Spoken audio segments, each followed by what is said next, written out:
Hello, welcome to my review of the Spark Models 1/43rd scale Vector W8. This is a model of the American supercar from the late 80s with the Chevy V8 engine from the Corvette, twin turbocharged, etc., 3-speed transaxle, automatic gearbox. But this review really is about the model itself. So bearing in mind the scale of this, so there I've just applied my hands to it and you can see the scale. So you may well be viewing this much larger than it actually is on your screens, but these are valuable models. In fact, one has just been sold today on eBay, I believe, in Europe. Hang on, let me look up the details. Right, okay, I've just looked that up and I'll put the listing on the screen now. So it's sold for $242 US. Now the one that was sold, you can see, is in pearl white metallic, which is the only other colour Spark made them in. So I've got a yellow flat paint one, not a metallic. So $242 US, 185 UK pounds, and it was sold from Russia. So the seller seems to have a good reputation, so I guess it's a genuine sale. Clearly the item's been opened, it doesn't have the wrapper on it anymore. I bought 3 of these, well, I bought altogether 3 of these yellow ones, all second hand, but 4 of these yellow ones, all second hand, except 3 of them were in their wrappers, and I sold them directly on to, I sold them on eBay.com, even though I live in the UK, and they all went for around $150 each. This was a couple of years ago, so of course these models are getting rarer and rarer. So anyway, looking at the model itself, possibly the metallic white, the pearl white metallic, is a better finish, but of course they surely were never made in that colour at the time. Pearl wasn't really a thing back in the late 80s. But anyway, this is the other colour, the other car. So we've got good detail there. I'm looking there at the side repeater lights, looking at the front lamps. Okay, you've got the headlights are currently shown. This flap in front of the headlights actually pops up to hide the headlights when the headlights are switched off. So Spark have opted to make this model with the headlights showing. Okay, so carrying on back, we've got good windscreen wiper detail there. You can see that quite well indeed. Not quite flat to the screen. The screen is curved as per the real car, but nonetheless very good. 3 wipers on 2 wiper arms, so you've got another wiper down at the bottom of the windscreen there. Right, carrying back, you've got the wheels as per original with the ducting. That mark on the wing mirror is correct. There's one on the other side too. That's I don't know what it's for. And then you've got the representation of the sliding perspex side window apertures. So obviously that's not got the detail of the slider mechanisms on the window, but at least it does show where the sliding part of the window would be.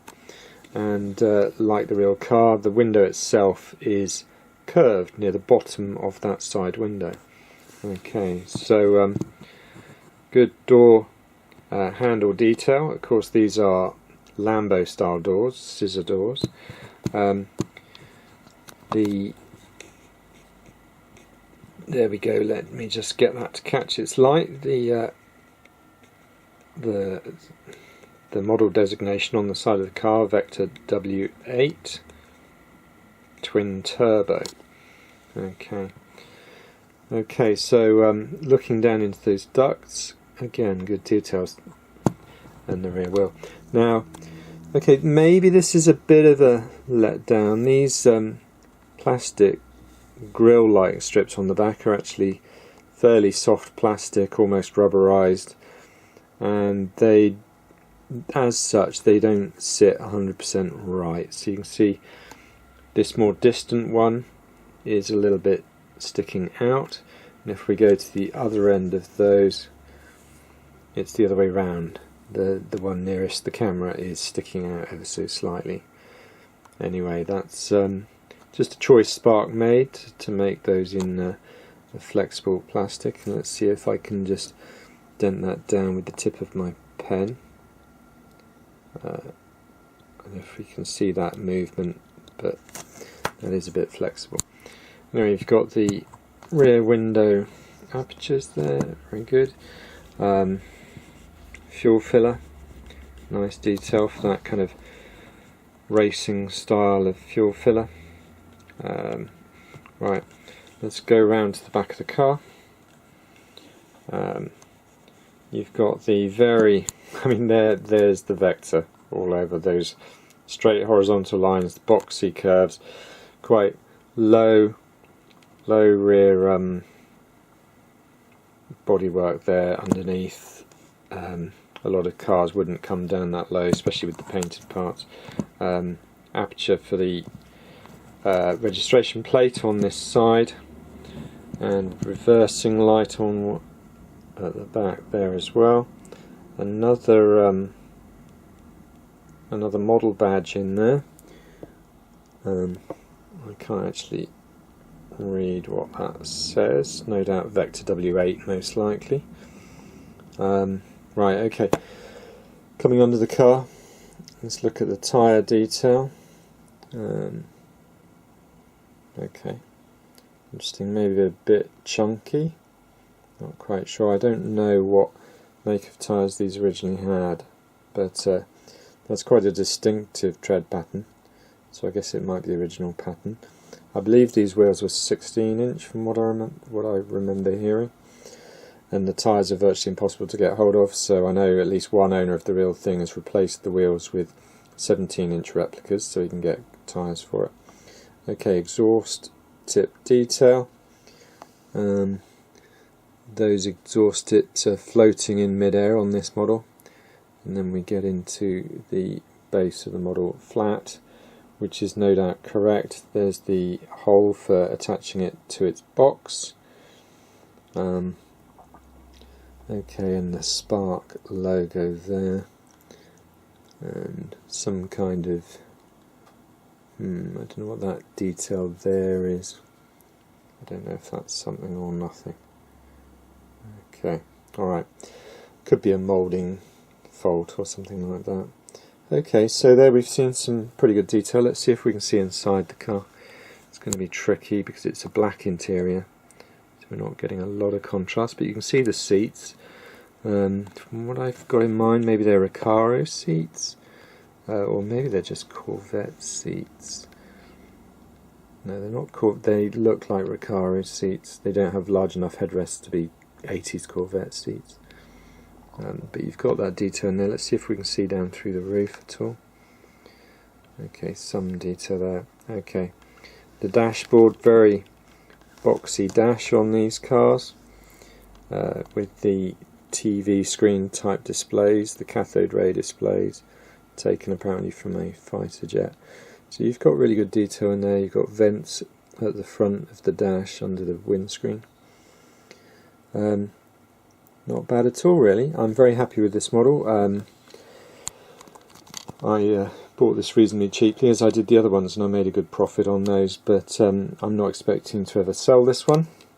I'm British, so of course I've never seen one in real life. They're probably all in the United States, and I don't expect to ever see one.